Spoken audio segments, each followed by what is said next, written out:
Saudações musicais, queridos, sejam bem-vindos a mais um vídeo do canal. Você está na playlist Livros que Tocam. Eu sou o professor Márcio Coutre e no livro de hoje eu quero falar sobre esse livro aqui, Os Segredos do Tabernáculo de Davi, de Kevin J. Conner. Se você já achou interessante esse título, eu quero te convidar aí a deixar o seu like. Se você ainda não é inscrito no canal, se inscreva no canal e ative os sininhos das notificações para que você possa ficar sabendo de cada vídeo que eu soltar aqui no canal. Bom, por que ler esse livro então? Por que eu escolhi esse livro? O pessoal que me acompanha aí já faz um tempo sabe aí do meu interesse por história da música, seja ela qual gênero for, seja MPB, pop rock, bossa nova, música clássica. E esse livro, ele faz parte da série 12 livros para ler em 2021 que eu escolhi. Se você não viu esse vídeo ainda explicando quais são os 12 livros escolhidos, eu vou deixar aqui no card na descrição para você se inteirar de todos os livros aí que foram escolhidos, tá bom? Então esse aqui foi o livro escolhido para o mês de fevereiro. Então a gente está aqui no mês de março entrando agora, falando sobre a resenha do livro escolhido no mês de fevereiro. Lembrando que os livros que eu escolhi para estudar em 2021 estão relacionados com história da música cristã. Porém, quando entra no assunto música cristã, é muito comum os livros abordarem a partir do canto gregoriano. Só que a gente não pode esquecer que já havia cristianismo antes do período da Idade Média, havia ali o período da patrística, dos pais da igreja, e antes mesmo havia música na própria Bíblia. E o personagem bíblico que traz aí um estudo sobre música, que introduz a música no culto, é o rei Davi. Então, entender a música no contexto bíblico, no contexto do rei Davi principalmente, eu acredito que seja a base para entendermos toda a filosofia e a compreensão da música no culto, e aí a partir disso então a gente fazer uma abordagem histórica sobre música e aí a cristandade. Então eu gostaria de falar primeiramente sobre o autor, o Kevin J. Conner. Ele nasceu em 1927 e ele faleceu o ano passado, com 92 anos de idade. Ele foi teólogo, escreveu mais de 60 livros, era australiano e morou nos Estados Unidos de 72 a 1981 e foi pastor de uma linha pentecostal na cidade de Melbourne. Bom, agora eu queria falar sobre a estrutura do livro. Esse livro ele foi escrito em 1976 e o título original do livro era The Tabernacle of David. Foi traduzido para o português em 2004 e essa aqui é uma segunda edição lançada em 2015 pela mesma editora que lançou em 2004, que é a editora Atos. O livro, então, tem 294 páginas de muito conteúdo. As letras não são muito grandes, elas são bem pequenas, tá vendo? As páginas são brancas, o pessoal aí costuma reclamar um pouco de página branca, prefere página amarela. Para mim não faz muita diferença. Se página branca te incomoda muito, você arruma uma luz amarela, liga do seu lado e pronto, a página fica amarela. E ele é dividido em 3 partes, que as suas subpartes, que são os capítulos, totalizam 32 capítulos, e eu gostaria de falar sobre cada um deles agora. A parte 1, ele denomina a Aliança Davídica, e o capítulo 1 ele chama de Aplicação do Antigo Testamento ao Novo Testamento. E aí nesse capítulo, então, há um estudo rápido da relação do Antigo Testamento e do Novo Testamento. Já no capítulo 2, o Tabernáculo de Davi, o estudo do termo. Aqui então é levantado um estudo sobre todos os profetas ou todas as citações, principalmente do Antigo Testamento, que citavam a palavra tabernáculo, seja ela tabernáculo de Davi, seja tabernáculo de Moisés, mas não só as palavras hebraicas do Antigo Testamento, como também as palavras gregas do Novo Testamento. E dos que citaram essa palavra, podemos aí falar sobre Samuel, Isaías, Amós, Estevão e Tiago. No capítulo 3, ele vai falar sobre o contexto histórico de Atos 15. E para quem não sabe, aí o livro de Atos ele é um livro do Novo Testamento. Depois dos Evangelhos, né, o Novo Testamento começa ali com Mateus, Marcos, Lucas, João, e aí depois você tem o livro de Atos dos Apóstolos. E esse livro de Atos na Bíblia ele é muito interessante porque ele tem uma característica histórica. Ele vai narrar ali os primeiros passos do cristianismo com os apóstolos. E é muito comum, quando se estuda a história da igreja, você ouvir falar sobre os concílios, que até o ano 1000 eles eram realizados na região de Constantinopla. Foi lá o concílio de Niceia, foi lá o concílio da Calcedônia, e vários aconteceram ali porque o imperador estava ali. E a partir do ano 1000, com o rompimento da igreja ocidental com a igreja latina, os concílios passaram a ser realizados em Roma. E a história conta que foram realizados 21 concílios, sendo o último realizado em 1965, conhecido como Concílio Vaticano II. Só que o que pouca gente sabe é que o primeiro concílio da igreja ele está registrado no livro de Atos. Ou seja, a própria Bíblia fala sobre o primeiro concílio que aconteceu na história da igreja em Jerusalém, mais especificamente no capítulo 15 do livro de Atos. Sempre que acontecia um concílio, o objetivo era meio que colocar a casa em ordem, combater algum tipo de heresia. E o que estava sendo discutido em Atos 15 era a aplicação dos rituais judaicos aos novos convertidos gentios. Ora, Jesus era judeu, os seus discípulos eram judeus, os apóstolos eram judeus.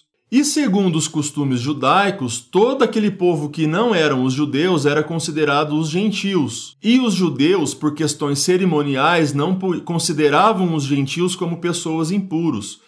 Só que Jesus, quando esteve aqui, grande parte do seu ministério foi para o povo gentil. Inclusive, ele foi muito questionado pelos mestres da lei da época que ele se misturava com esse povo. E Jesus deixa um legado para os seus discípulos, que é: ide por todo mundo e pregai a toda criatura, seja em Jerusalém, em Samaria e até os confins da terra. Ou seja, o objetivo do evangelismo era pregar o evangelho também aos gentios. E nessa época de Atos 15, muitos gentios estavam sendo convertidos não só ali em Jerusalém, mas já havia sido feito algumas viagens missionárias, e toda a região da Capadócia, da Macedônia, ali que envolve o mar Egeu, que na época pertencia ao Império Romano, havia muitas conversões dos gentios. O apóstolo Paulo, por exemplo, que era judeu, mas se converteu, ele tinha uma estratégia. Quando ele chegava nessas cidades, primeiro ele ia às sinagogas e pregava aos judeus. Porém, quando havia alguma perseguição por parte dos judeus, ele ia então para os gentios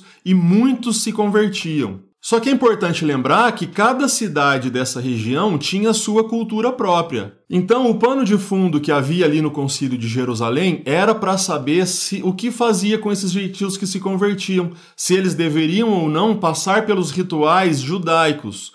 Ou seja, se precisava circuncidar, se eles precisavam fazer abstinência de alguns alimentos, se eles precisavam guardar o sábado. E aí, depois de muita discussão, Tiago se levanta, toma a palavra e declara que Deus iria estar restaurando o tabernáculo de Davi que estava caído. E aqui Tiago está citando um texto que está no livro de Amós, no Antigo Testamento, que também fala sobre uma promessa da restauração do tabernáculo de Davi. Então, no capítulo 4 desse livro, ele vai falar sobre a importância, então, da história de Davi, fazendo pelo menos 3 paralelos entre a figura de Davi e a figura de Cristo.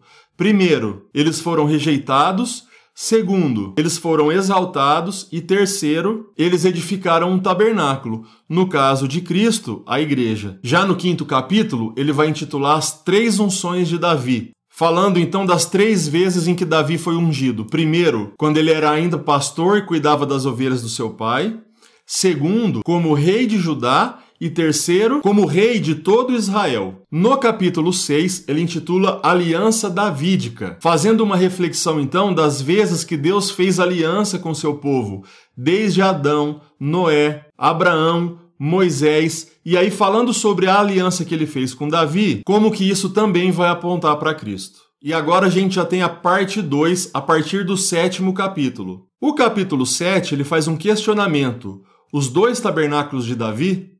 E aí ele vai dividir o tabernáculo de Davi sobre 2 pontos de vista. Um sobre o tabernáculo como o rei, ou seja, um tabernáculo assim, de característica política, e o tabernáculo de adoração, ou seja, um tabernáculo com característica de culto. E aí ele vai fazer uma análise então desses 2 aspectos e fala também que um não exclui o outro. E é aqui pela primeira vez que ele vai expor uma coisa muito interessante, que nos períodos de Davi haviam 2 tabernáculos funcionando em Israel. o antigo tabernáculo de Moisés e o tabernáculo de Davi, que a gente vai falar mais sobre eles aí nos próximos capítulos. No capítulo 8, há uma reflexão sobre essas profecias, tanto de Amós, que é confirmada em Tiago. E aí ele fala que existem duas linhas de interpretação. Uma linha de interpretação fala que isso aí são para dias futuros, ou seja, não aconteceu ainda. E outra interpretação é que isso já aconteceu e se manifesta nos nossos dias de hoje através da igreja. De qualquer forma, no capítulo 9, ele diz que independente dessas interpretações, o foco da restauração do tabernáculo de Davi é a conversão dos gentios. O capítulo 10, ele conclui essa parte 2 e ele intitula Dois Tabernáculos Reunidos em um Só. E de novo aqui ele faz um paralelo entre Cristo e a igreja. Na parte 3, ele faz uma introdução onde ele levanta algumas estatísticas bíblicas. Então ele diz que há 11 capítulos que falam sobre Abraão, 15 que falam sobre José e 66 capítulos que falam sobre Davi. E Davi é citado na Bíblia mais de 1.200 vezes. Então vem o capítulo 11, como era no passado. Esse capítulo 11 é interessante, que vai apresentar todo o contexto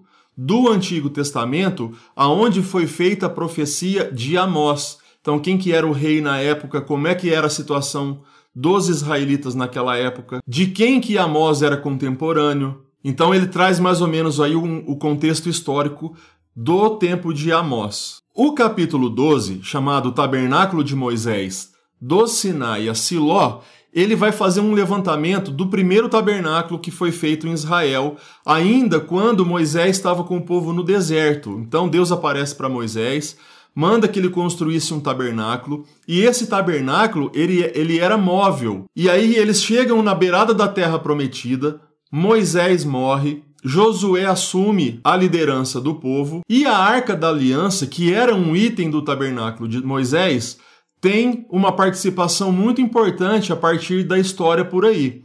Por exemplo, quando eles atravessam o Mar Vermelho lá com Moisés, Moisés toca o cajado na água, e aí o mar se abre e eles passam no seco. Quando eles estão com Josué e eles precisam passar de novo um rio, se eu não me engano era o Rio Jordão, agora a importância da arca é que faz com que a água se abre. A arca no tabernáculo de Moisés representava a presença de Deus. E ela tinha um jeito todo especial para ser carregado, as pessoas certas para carregar, no caso elas eram carregadas pelos levitas. E há um outro episódio também, quando o povo de Israel vai conquistar Jericó, né? Você sabe da história famosa aí das muralhas de Jericó que caíram. A Arca da Aliança também teve um papel importante na conquista dessas cidades.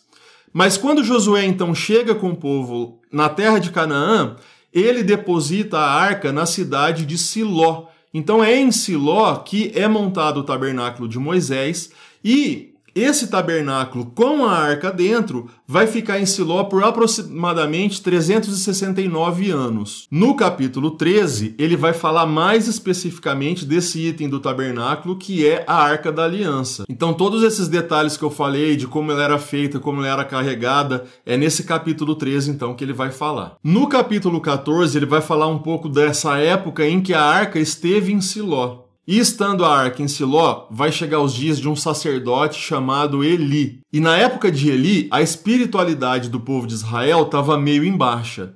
Eli tinha 2 filhos, e diz a história bíblica que Eli não deu uma educação adequada para os seus filhos, que também eram sacerdotes. E esse problema na educação dos filhos vai trazer sérios problemas na história do povo de Israel. Mas antes de falar sobre essas consequências, é no período de Eli que aparece um casal que não podia ter filhos. O nome do casal era Ana e Eucana. E Ana estava clamando a Deus ali no tabernáculo, e ela estava meio que choramingando, e Eli achou que ela estava bêbada. E resumindo a história então, Deus atende o pedido dela, e ela tem um filho, e ela entrega para Eli, e quem vai cuidar desse filho é Eli. E esse filho ele vai se tornar nada mais, nada menos do que o profeta Samuel, que vai vir ungir Davi como rei mais tarde. É interessante observar que, embora ele tinha problemas com a educação dos seus filhos, ele educou bem Samuel, inclusive ensinou a Samuel a discernir a voz de Deus. Bom, e o que aconteceu? A história bíblica relata, em 1 Samuel capítulo 4, que nos dias de Eli houve uma guerra e Israel perdeu 4.000 homens. Então os filhos de Eli, chamados Ofni e Finéias, eles tiveram uma ideia. Eles ficaram sabendo que na conquista de Jericó, a Arca da Aliança teve um papel importante na derrota dos inimigos. Então eles têm uma brilhante ideia de pegar a Arca da Aliança que estava no tabernáculo e levar para o campo de batalha. Só que, segundo as leis de Moisés, só podia entrar no Santo dos Santos, que era onde a arca ficava guardada, o sumo sacerdote e uma vez por ano. Ou seja, os filhos de Eli não poderiam entrar ali, muito menos pegar a arca. Como consequência disso, o que aconteceu? Levaram então a arca para o campo de batalha, os inimigos roubaram a Arca da Aliança, 30.000 homens morreram, e inclusive os filhos de Eli. E quando um mensageiro vai contar o que aconteceu para Eli, Eli também cai, quebra o pescoço e morre. Então, no próximo capítulo do livro, no capítulo 15, o autor vai trazer cativeiro e jornadas da arca. A arca no cativeiro. Então essa arca ela é capturada e ela é levada para um lugar chamado Asdod. E ela é colocada no templo de Dagon. Dagon era uma espécie de deus peixe. E no dia seguinte, os sacerdotes de Dagon foram ver a arca e a estátua desse sacerdote estava prostrada no chão diante da arca de Deus. Então eles arrumaram aquela estátua e aí no outro dia, quando eles foram averiguar, a estátua tinha caído e tinha quebrado.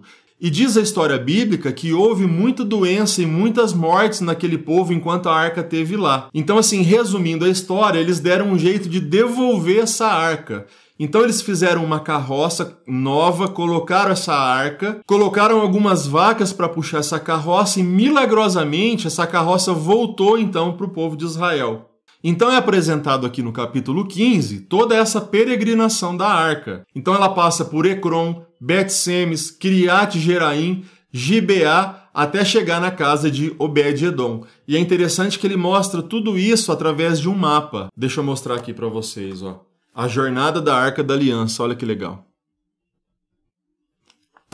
No capítulo 16, ele vai falar sobre a preparação do tabernáculo de Davi. Davi, então, tem a ideia de buscar essa Arca da Aliança e trazer para a cidade dele, que era Sião. Então, ele também faz uma carroça, só que nessa tentativa de trazer a arca, algumas coisas acontecem, um sacerdote morre, e aí ele fica meio com receio e manda essa arca para a casa de Obed-Edom.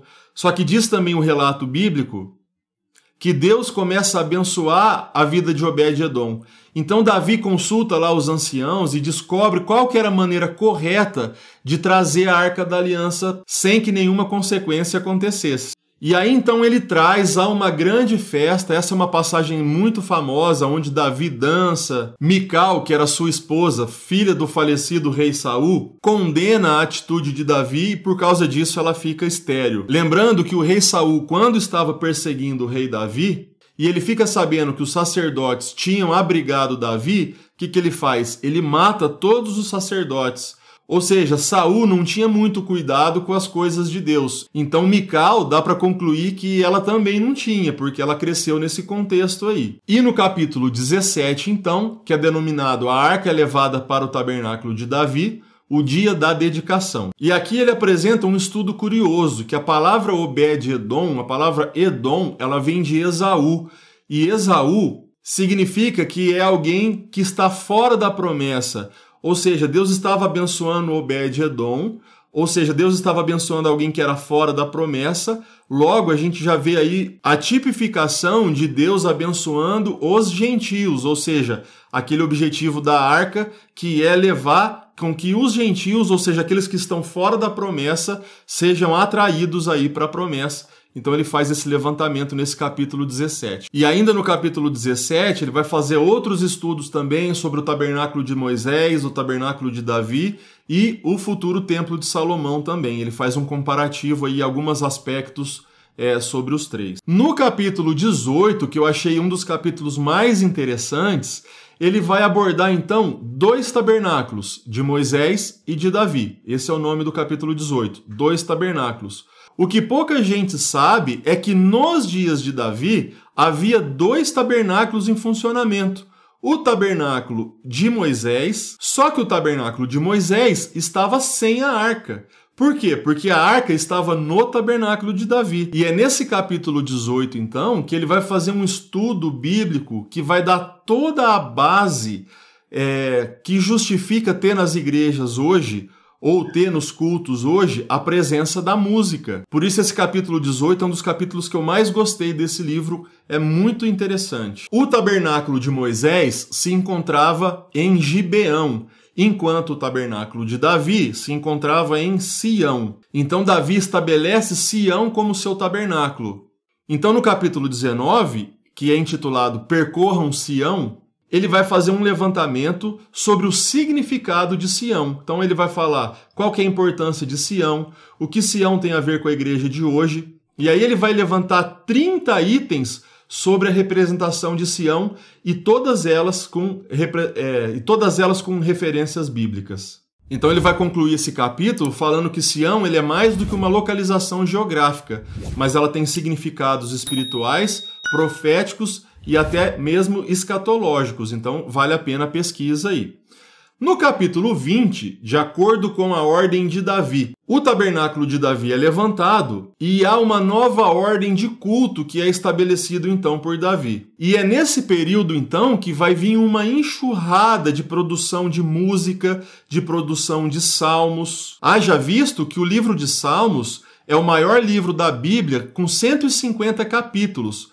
E a maioria desses hinos foram feitos ou por Davi ou pelos músicos de Davi. Então foi estabelecido nos dias de Davi uma nova forma de adorar a Deus, uma nova forma de prestar cultos. E foi um padrão tão importante para os judeus que todas as vezes na história de Israel, depois de Davi até terminar o Antigo Testamento, todas as vezes que Israel passava por um período de restauração, estabelecer o culto conforme Davi.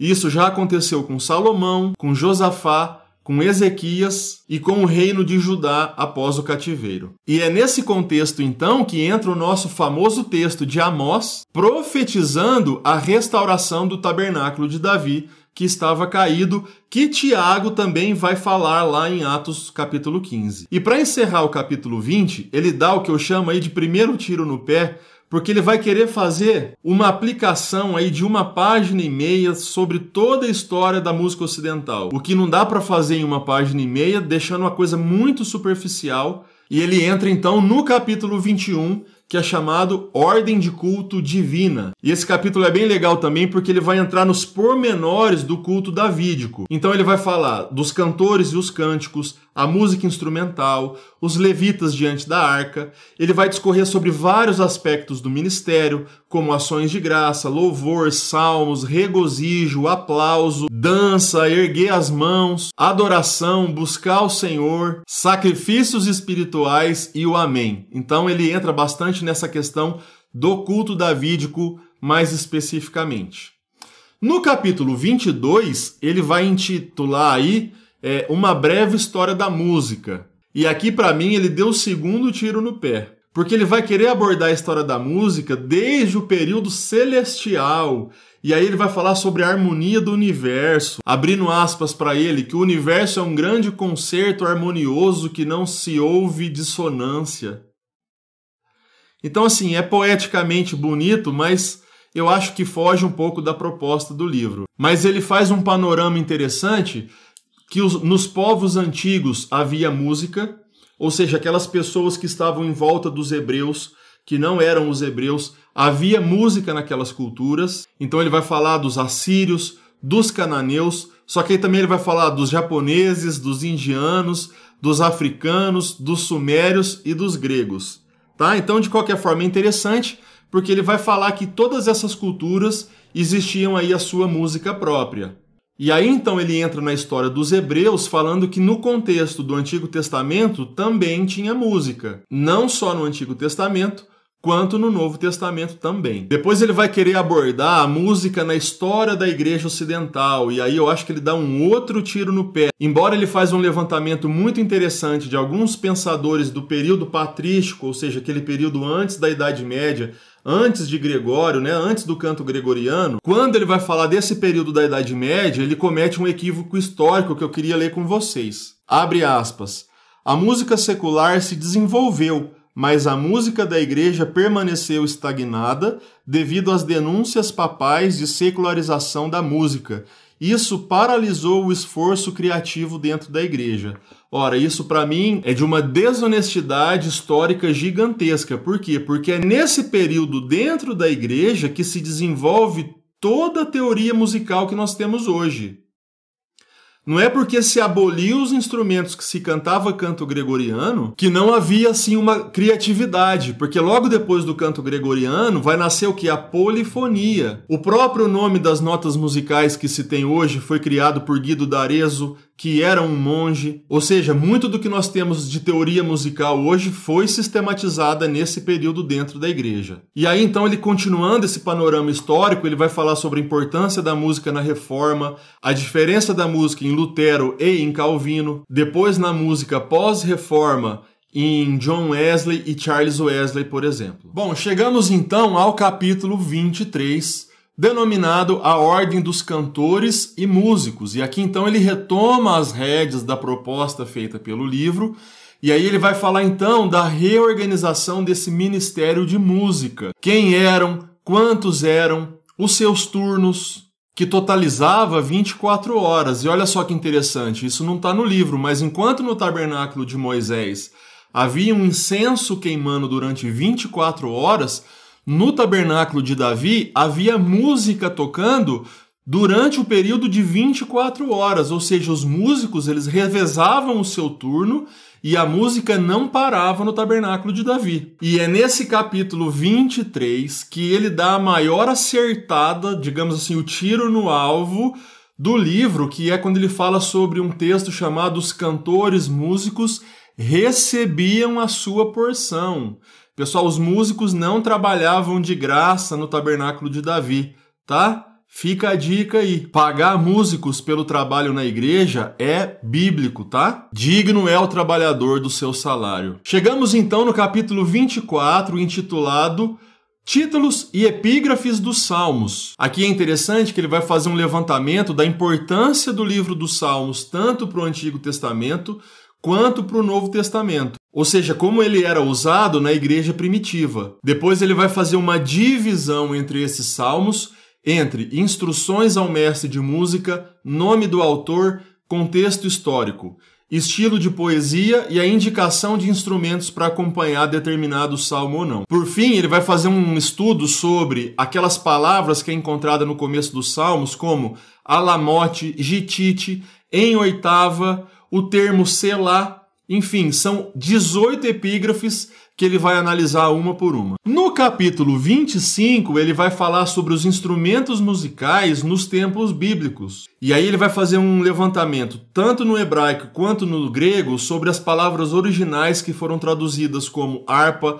saltério, cítara e lira. Lembrando que todos esses nomes, eles são da cultura grega. E outro detalhe que ele assume nesse capítulo, não há na história bíblica uma determinação por parte de Deus sobre quais os tipos de instrumento e como esses instrumentos deveriam ser fabricados, com exceção do shofar, que era uma trombeta com chifre torcido e que tinha uma característica no ritual.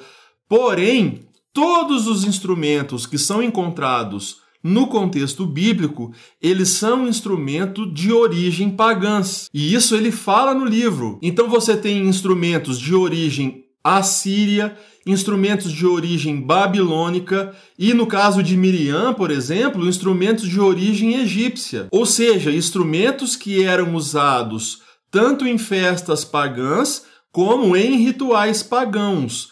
Esses instrumentos eram usados no povo hebreu e não há nenhum tipo de condenação da parte de Deus sobre o uso desses instrumentos. Muito pelo contrário, o que a gente vê na história de Davi é que há um estímulo para que seja usado esses instrumentos. E aí no capítulo 26, que ele intitula A Música Falsificada de Satanás, ele vai dar o maior tiro no pé que ele poderia ter dado nesse livro aqui. Primeiro, porque ele vai fazer uma espécie de demonização do estilo de rock. Ou seja, ele traz para discussão, primeiro, um assunto que não está relacionado com a proposta do livro. Segundo, ele entra em contradição, porque ele vai falar que o estilo rock é um estilo contaminado por Satanás e que não pode ser usado dentro da igreja.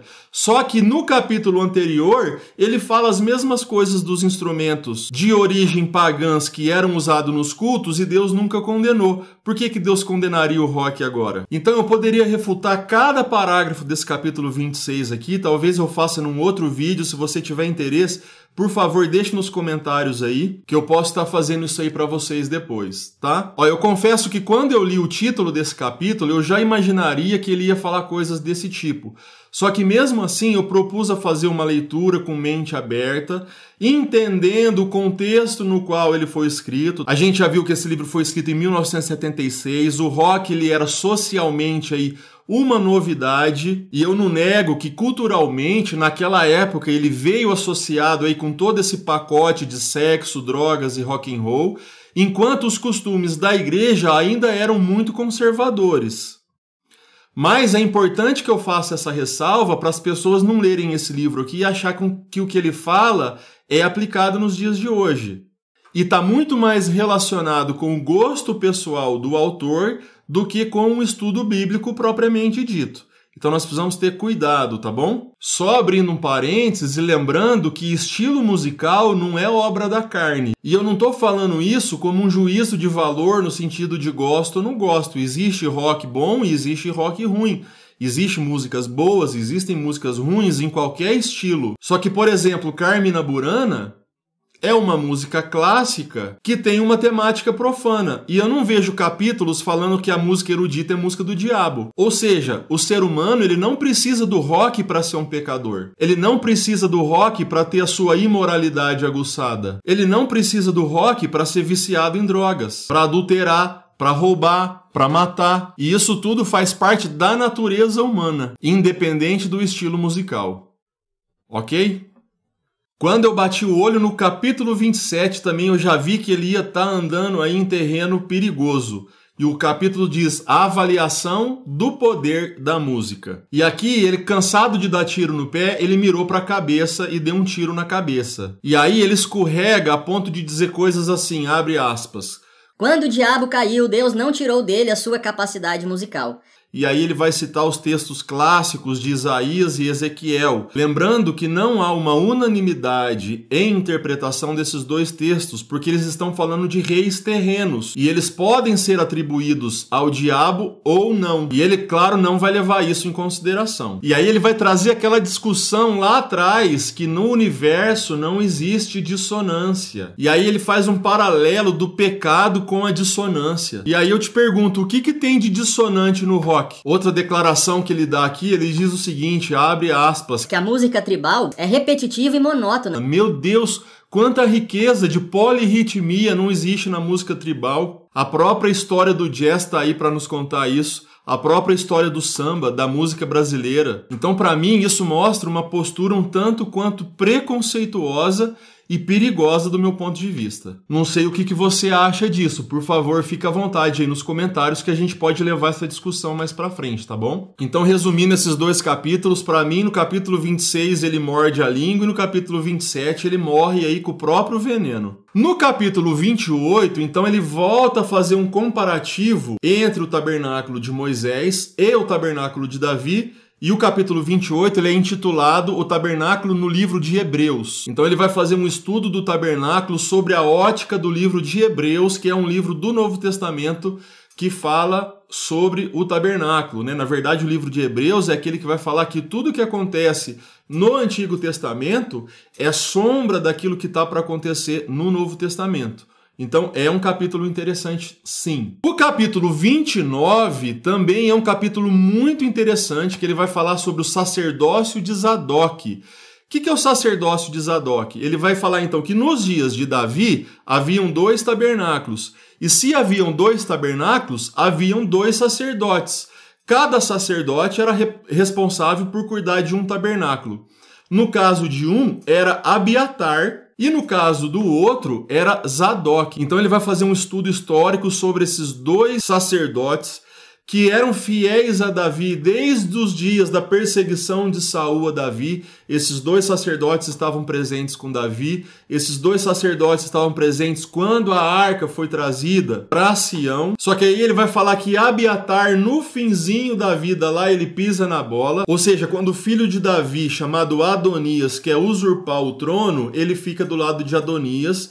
Enquanto Zadok, ele se permanece fiel a Davi até o final, inclusive é Zadok que vai ungir Salomão, o próximo rei de Israel. Para quem não sabe, aí Salomão era filho do rei Davi. No capítulo 30, como os montes cercam Jerusalém, ele vai abordar algumas características geográficas ali da região de Jerusalém, que é cheia de colinas e montes, e que por vezes essas colinas e esses montes, eles ganham significados nos relatos bíblicos. Só que aí ele vai falar sobre 3 montes especificamente, que é o Monte de Gibeão, que é onde estava o tabernáculo de Moisés, o Monte Sião, que é onde estava o tabernáculo de Davi, e o Monte Moriá, que é onde estava o tabernáculo de Salomão, né? O templo de Salomão, que curiosamente é onde está o Domo da Roca, ou o Domo da Rocha, hoje lá em Israel. Aquela cúpula dourada, bem famosa aí, é no Monte Moriá, tá bom? No capítulo 31, então, ele vai falar sobre a arca no templo de Salomão, ou seja, quando essa arca sai do tabernáculo de Davi e vai descansar no templo de Salomão, e aí ela fica ali por 300 anos, e aí ela vai ser roubada pelos babilônicos e nunca mais ela vai estar presente, pessoal. Então, quando Zorobabel faz uma reforma do templo de Salomão, e depois Herodes faz uma ampliação lá no Monte Moriá, já não existia mais a Arca da Aliança. Ou seja, nos dias de Cristo, a Arca da Aliança não estava mais no templo, tá? E é interessante porque que Jesus nunca se preocupou, então, em recuperar a Arca e ele nunca falou nesse assunto. E aí, então, o autor vai trazer a resposta para essas perguntas na conclusão. Então, no capítulo 32, que ele intitula Verdades Teológicas no Tabernáculo de Davi, ele vai fazer, então, um levantamento dos aspectos entre o tabernáculo de Davi com a figura de Cristo, que, na verdade, como ele falou tanto disso nos detalhes durante o livro, essa parte acaba ficando um pouco redundante. Seria interessante que ele deixasse só os aspectos históricos durante o livro e fizesse um capítulo mais aprofundado sobre isso agora no capítulo 32, que ele vai falar sobre isso só em 1,5 páginas, também fica muito assim, além de redundante, superficial. E aí ele vai fazer uma conclusão então, e aí ele conclui que Cristo não se preocupou em recuperar a arca, que está todo mundo aí até hoje atrás dessa bendita arca, sendo que Jesus era a presença de Deus. Ou seja, a figura de Cristo é que simboliza a arca de Deus. Ou seja, é através de Cristo que nós temos livre acesso diante de Deus. Então essa é a conclusão linda que eu achei que ele faz aí no final do livro. Bom, pessoal, então depois dessa conclusão ele ainda traz alguns apêndices, 3 na verdade, e aí ele vai falar sobre o significado da palavra selá, ele vai fazer um apêndice falando sobre dança e um terceiro sobre a Arca que ele resume a trajetória da Arca da Aliança novamente, tá bom? Então eu vou deixar aqui as minhas impressões rapidinhas sobre esse livro.